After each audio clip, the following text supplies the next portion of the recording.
¿Qué tal? Muy buenos días. A continuación le presento las actividades programadas en la Asamblea Legislativa del Distrito Federal.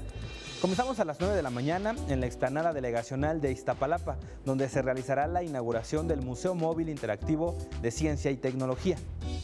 A las 11 se tiene programada la comparecencia del titular de la Secretaría de Desarrollo Urbano y Vivienda de la Ciudad de México, Felipe de Jesús Gutiérrez Gutiérrez. Esto será ante integrantes de la Comisión de Gobierno.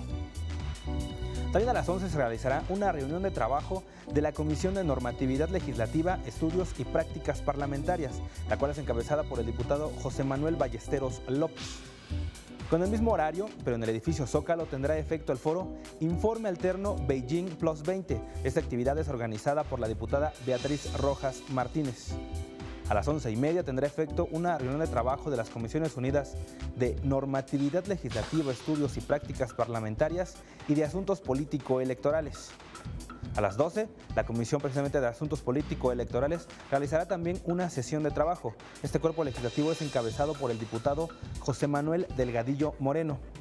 A la 1, los integrantes de la Comisión de Atención al Desarrollo de la Niñez celebrarán una sesión de trabajo.